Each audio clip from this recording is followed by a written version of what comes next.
उसके risk factors होते हैं, मॉडिफाइबल और नॉन मॉडिफाइबल। नॉन मॉडिफाइबल जो होते हैं जिनका हम कुछ कर नहीं सकते हैं, एक होता है एजिंग, जैसे हमारी एज बढ़ती है कैंसर का रिस्क बढ़ता है। दूसरा होता है महिला होना, आपके ब्रेस्ट बड़े होते हैं, रिस्क बढ़ता है।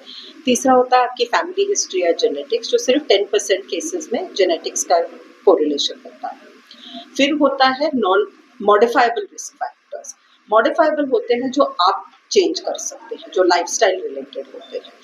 पहला बच्चा 30 के पहले होना, 1 साल के लिए ब्रेस्ट फीडिंग करना, ओबेसिटी या वेट गेन नहीं होना, ये बहुत बड़े फैक्टर्स होते हैं। जितना हमारा वजन बढ़ता है मेनोपॉज के बाद, हमारा रिस्क इंक्रीज होता है।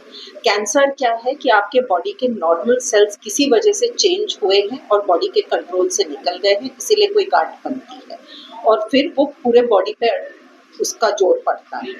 हमने उसे अर्ली डिटेक्ट करना होता है। कई कैंसर्स होते हैं जिन्हें हम प्रिवेंट कर सकते हैं, जैसे सर्वाइकल कैंसर, आप वैक्सीन दीजिए, एचपीवी का वायरस प्रिवेंट कीजिए, सर्वाइकल कैंसर आप प्रिवेंट कर सकते हैं। ब्रेस्ट कैंसर हम अब तक प्रिवेंट नहीं कर सकते हैं, तो उसे अर्ली डिटेक्ट कर सकते हैं।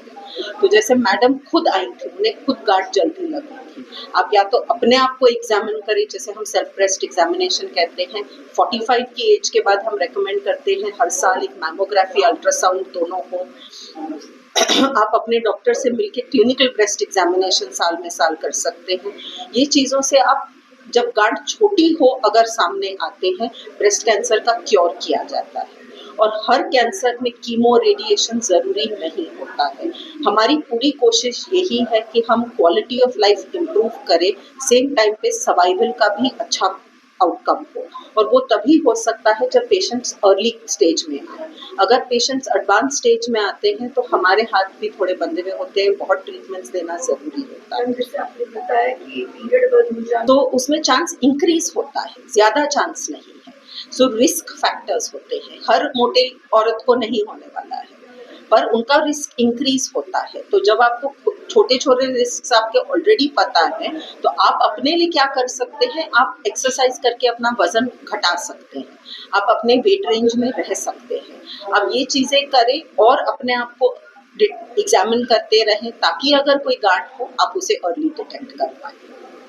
इस तरह का जो मेरा अपील बस इतना होता है, डरिए मत, जो होना है वो होगा, पर जितना आप अपने जो ब्रेस्ट का हेल्थ अपने हाथ में लेते हैं, आप अपने लिए आगे आते हैं, उतना हम आपके लिए कर पाते हैं।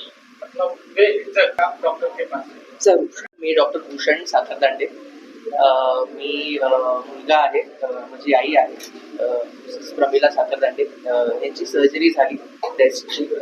राईट साईडच्या ब्रेस्टमध्ये त्यांना गाठ होती अराउंड 2x2 सेंटीमीटरची, आणि आम्ही इथे पहिल्यांदा डॉक्टर नीता नायरना भेटलो सप्टेंबर महिन्यामध्ये। आणि ॲज प्रत्येक पेशंटचं असतं तसं की गाठ म्हटली की एक येतं की बाबा नक्की ही गाठ नॉर्मल आहे का कॅन्सरच आहे काही।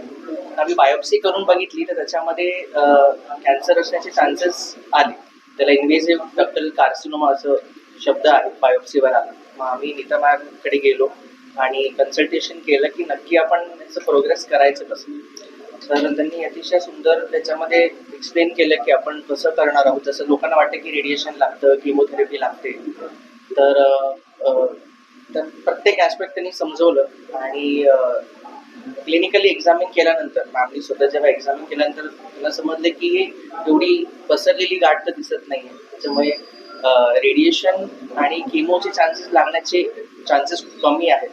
आणि रोबॉटिकली जेव्हा आम्ही ठरवत होतो की रोबॉटिकली करायचं, तर म्हटलं तसं हिलिंग आणि पेशंट कम्फर्ट हा खूप महत्त्वाचा भाग असतो। आणि जेव्हा मॅडमनी आम्हाला तिघांनाही एक्सप्लेन केलं तेव्हा आम्ही निघाल्यावर मम्मी वॉज व्हेरी हॅपी की बाबा, मग प्रत्येकाचं असतं जसं मॅडम बोललं की ब्रेस्ट काढलं जाणार का, मग कॉस्मेटिकली ते कसं दिसणार आणि त्रास होणार का, बाकी मग सायकल्समध्ये काय प्रॉब्लेम होणार का, असे प्रत्येक डाऊट्स होतात ते मॅडमनी जसे मॅडमनी सगळ्यांनी क्लिअर केलं। आणि जसं आम्ही ॲडमिट झालो वेनसडेला आणि 1 दिवसाची सर्जरी करून आम्ही लगेच दुसऱ्या दिवशी फ्रायडेला आम्हाला डिस्चार्जही मिळालं। आणि आता तुम्ही बघू शकता, म्हणजे आता जस्ट 1 मंथच झालंय, आता 15 ऑक्टोबर आहे, 11 सप्टेंबरला सर्जरी झाली, तर जस्ट 1 मंथमध्ये असं बोलू पण नाही शकत की एवढी मोठी ब्रेस्टची सर्जरी झाली. तर एक short story